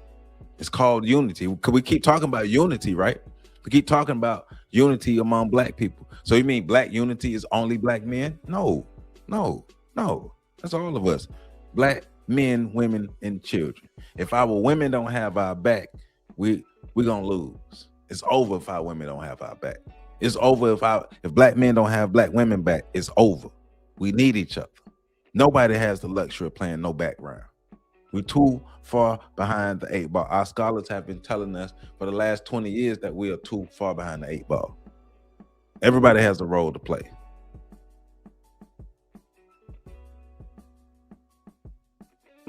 Civil rights movement come 1967, 68. That is when the Panther Party was coming into being, and also when the nationalist movement on a large scale was on the rise. But you hear this glorification of the Panther Party and other, Black liberation struggles and organizations, but you never hear any discussion about the rampant sexism that was the rule of the day. That was just as much an issue and a central point in those organizations as was the political line, whatever it was. That women were not to have a voice, were not to be decision making, were to be, in only the most subsidiary roles. That was the rule. And I hear that's widely debated. I see that's widely debated online. I see a lot of women who support that, and I see a lot of women who vehemently reject that. So that what she's talking about, even to this day, is widely debated. Sisters talk about it all the time who were in the movement, but I hear them talk about it, in rooms together, or, at the end of certain conferences when we're together, but you never hear them talk about it in any forum like that. And actually, some of the stuff that Assata wrote in her autobiography, Assata Shakur, also talked about the New York Panther Party and the Revolutionary Action Movement and what they went through in terms of women there. I first went to a Panther office, and they had the health programs, and there was a room with like stacks and stacks of like birth control pills piled up in corners. And I remember it was like all these, the thing was, how genocidal that was. And then it was all the things about the women having the babies for the revolution. And then all the women after the revolution happened or didn't happen, or however you want to look at that. And who had all the babies still. And so, but they didn't make the decisions about the birth control being in the corner. So what, women have to decide in terms of their own best interests. And it's just, again, it becomes a real issue. I don't believe in having children for derevolution or for any purpose. We have, you have to decide about having children and think about that in that way. Now that makes sense. That makes sense. But she made me remember what I wanted to say earlier. We got to stop throwing the word revolution around like we've been throwing it around so haphazardly, so casually. We ain't spawned no real revolution as Black people in a long time. We ain't had no real revolt in a long time. We use that word real loose. We use the word revolution real loose. Real revolutions require real sacrifice. Real revolutions are real, like Malcolm said, real revolutions are really bloody. Require real sacrifice, real work. We use that word a lot. We use the word revolution in place of complaining a lot. A lot of times we aren't revolting against anything, we're complaining. Because it's 2026 and we're still having the same conversations they were having in 1991. So that means no progress has been made, no solutions, no anything. Our community has gotten worse since 1991.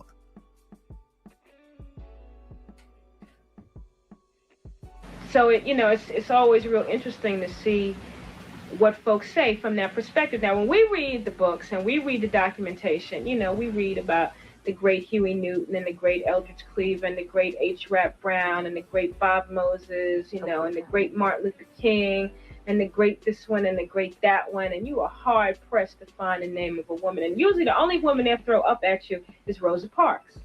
But then they never tell you about all the other women who organized that movement, or they never tell you about Fannie Lou Hamer, or they never tell you about Ella Baker, or any of the other sisters who were part of the Panther Party. It was not an organization of just men, but the perception, folks talk about now that Black women are duplicitous with the media in terms of the oppressive images of Black men.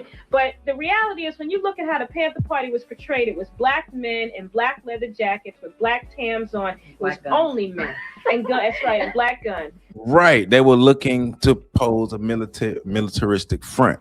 Right. Yes. They put men out there in black jackets and guns. Yes, they did. And they should do it again. What's wrong with that image? They were putting out a strong image to show that we are not to be messed with. Yes, that's the image you're supposed to put out when you're putting that. You're not going to put an image of a bunch of women with guns if you're trying to show the nation that you have a strong front or some kind of militaristic arm that is not to be messed with. They understood the assignment and did it right. That doesn't mean that women aren't capable, but they're talking about the optics. They're talking about the image. Because we have, and those women that she was talking about, I'm not sure what she learned, but I know our scholars have been teaching us about the contributions of Black women. Our scholars have not been hiding that from us. But yes, if you're going to put a image out to intimidate others or to let others know that we have this militaristic strength, yes, it's going to be an image full of men with guns, big men with guns. Yes, everybody would do that. That doesn't mean that we don't have women that can't fight. That's not what that means. But okay. But once more, this is more emotional than logical. Was only men. But even they, in their public posturing around the image that they wanted to project about the Panther Party, they never said this is an organization of men and women. You never saw a picture of men and women locked armed together. You only saw men. And you were really hard pressed to find sisters. I think the one picture that I've seen that shows the sisters is a demonstration that they had at the state capitol in California, where Huey is in jail and is on trial, and their sisters standing out front, in the traditional posture, and the brothers are having a press conference. So the sisters are standing there, like this, while the brothers are having a press conference, putting out the line. Men are projected, brothers are projected over sisters because, as I stated earlier, we live in a basically sexist society, and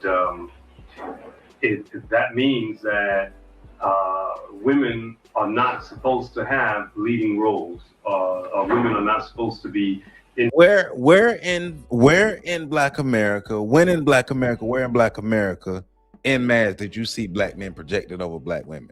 When did you see, where in Black America did Black women not have leadership roles or leading roles? In Black America, are you serious? He's lying through them teeth. He's lying. He's been indoctrinated. Black men have never been in a position in America to overshadow Black women like that. Like we've done that.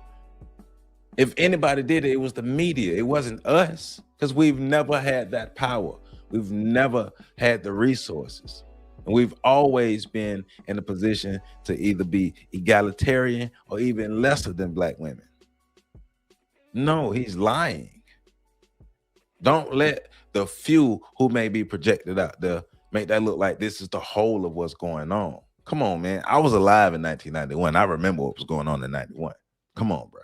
Intellectual leaders or organizers and so forth. And so it's a very, very fantastic contradiction, especially in the Black community, when we see over the history of— You're talking about how white media portrays Black leaders, but Black people, when we tell our stories, we talk about all of our leaders.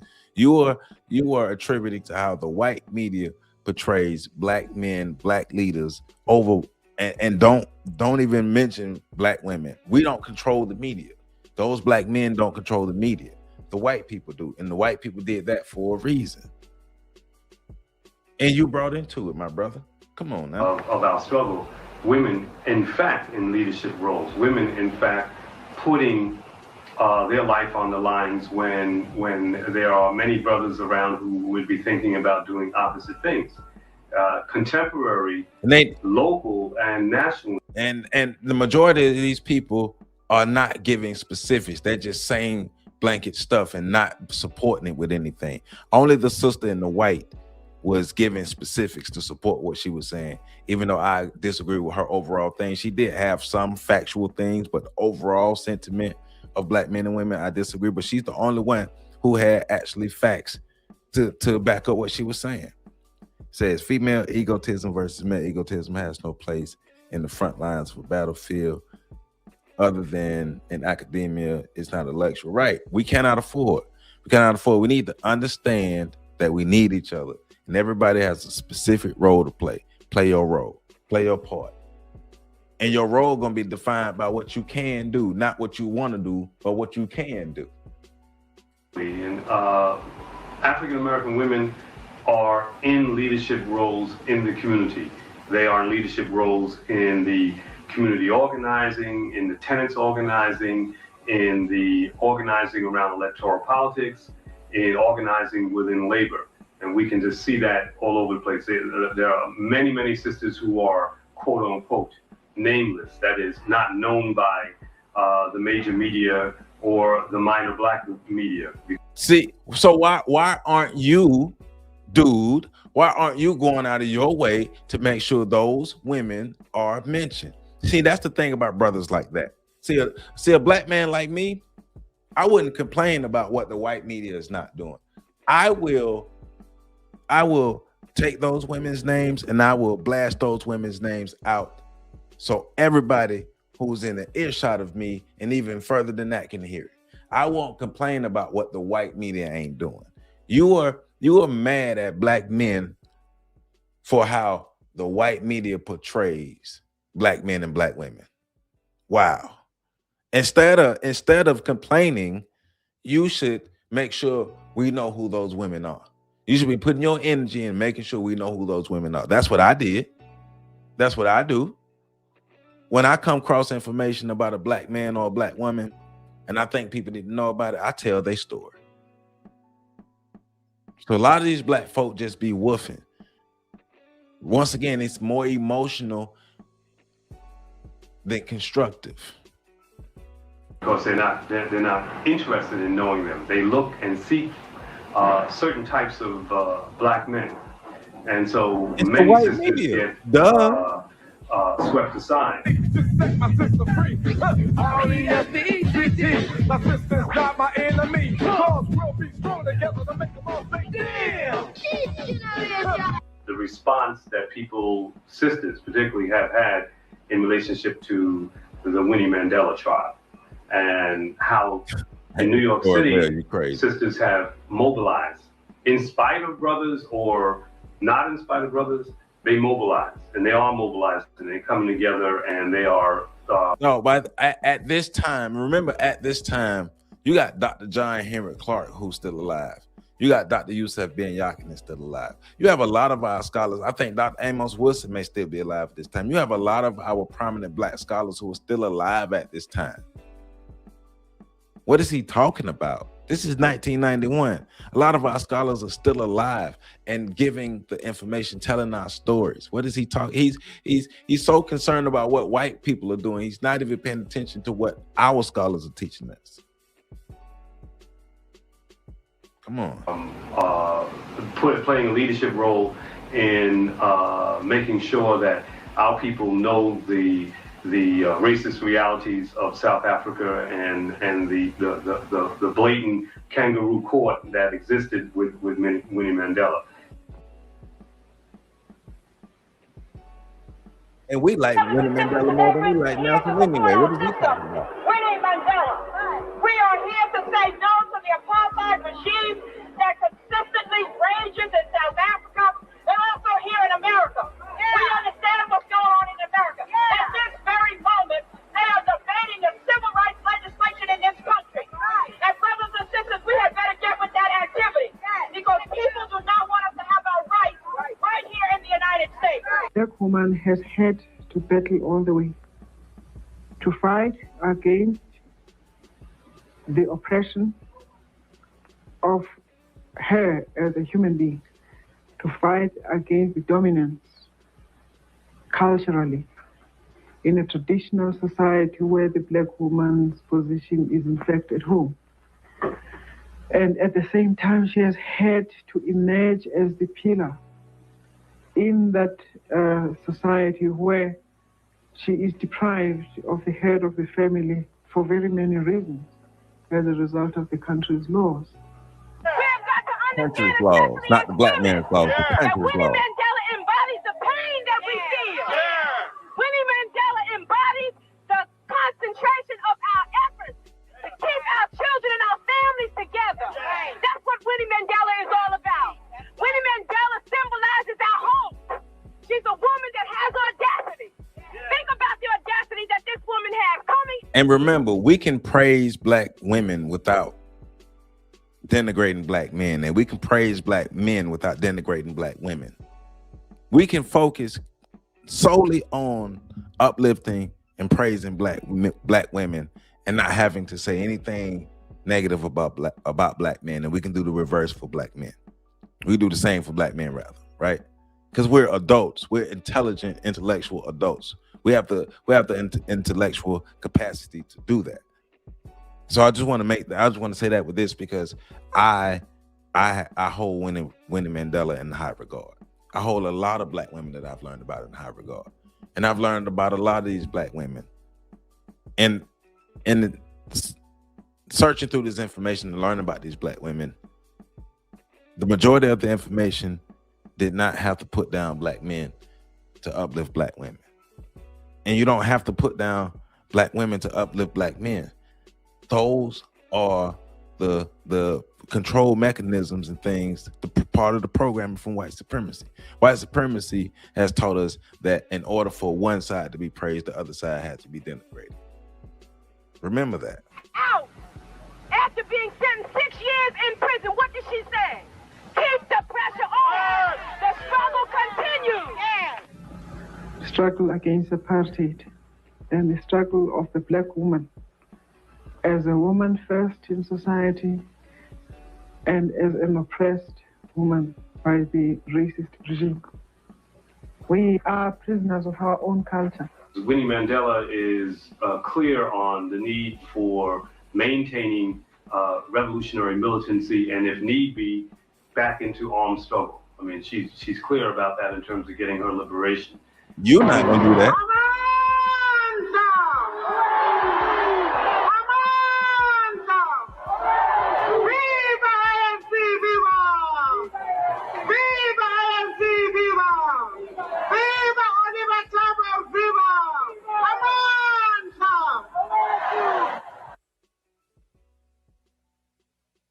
Now look at how young black men relate to black women, young or old.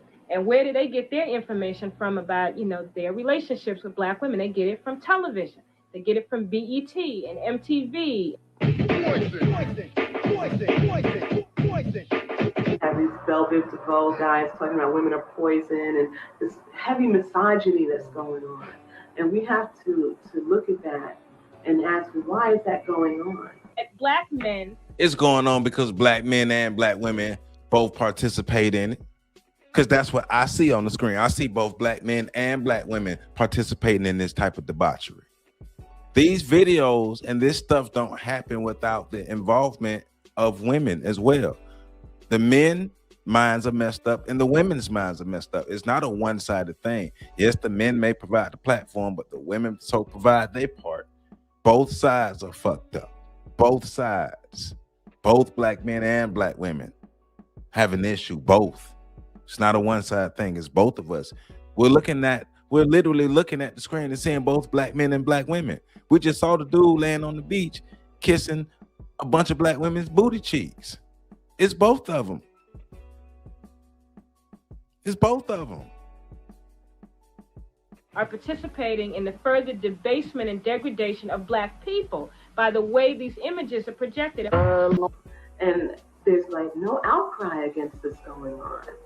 And I find it to be very strange that the media is either covering up the fact that we are totally against this kind of coverage, or that there's it's a huge difference between romantic and debaucherous.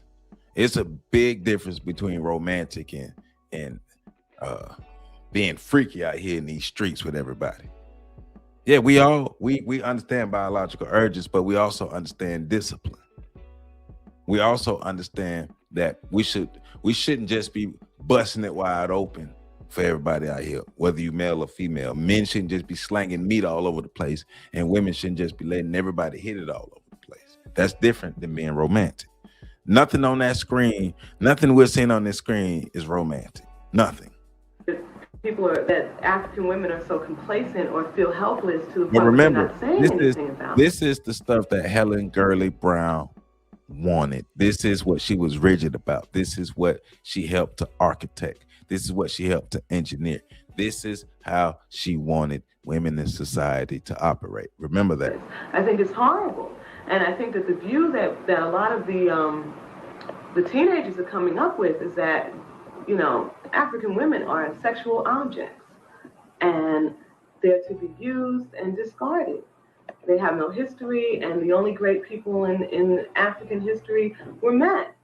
You know, I at least want to see what's on Soul Train if I'm home on Saturdays, and I really cannot take that show anymore. It's like it's a bunch of whores, you know. And I hate to talk about my sisters that way, but that's what I see. Hey. You know, when I drive down 42nd Street and I see people standing out there in their underwear, it's clear to me that their role is prostitute. When I see them on Soul Train, it's also clear to me that their role is as prostitute. I just cannot understand for the life of me what these sisters are thinking. You know, and I can't imagine that Don Cornelius is paying such big bucks that they absolutely have to get out there and do that to themselves. Go ahead, baby.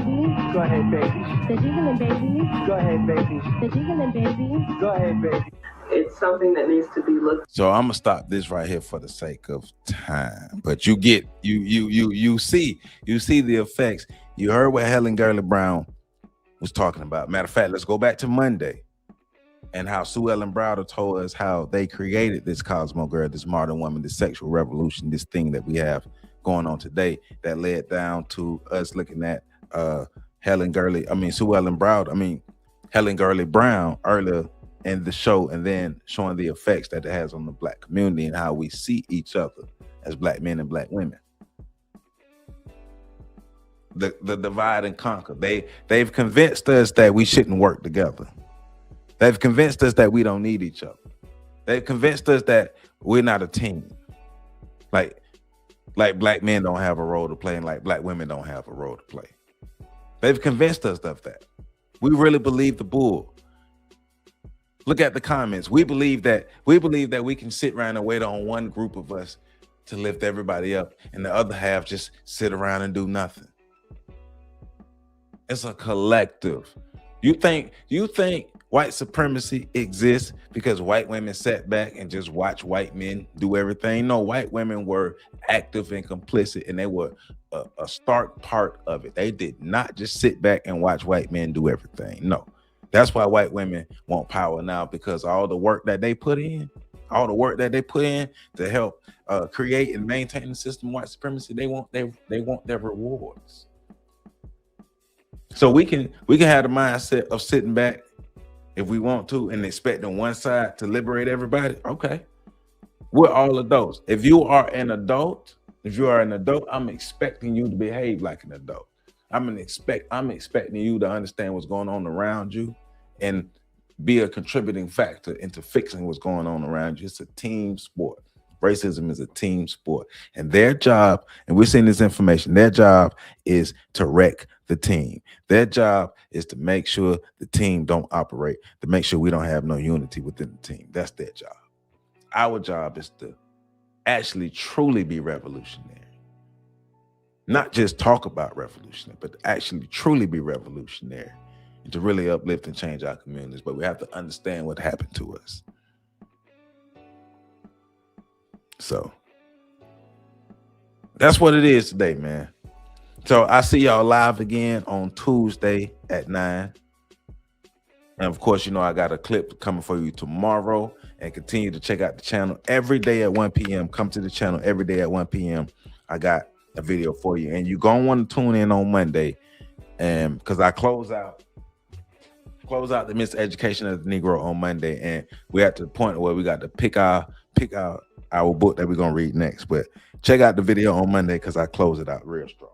I appreciate y'all for tuning in today. Claude Anderson, man. Oh yeah. Racism is a team sport. You already know. Got that from Dr. Anderson. Tune in on Monday. Tune in every day at 1 p.m. I'm going to have a video available. I'm going live every Tuesday at 9 p.m. Saturdays, usually at 3:30 p.m. Had to make special exceptions today, but I wanted to make sure I still get you all alive. Make sure you check out my merch store.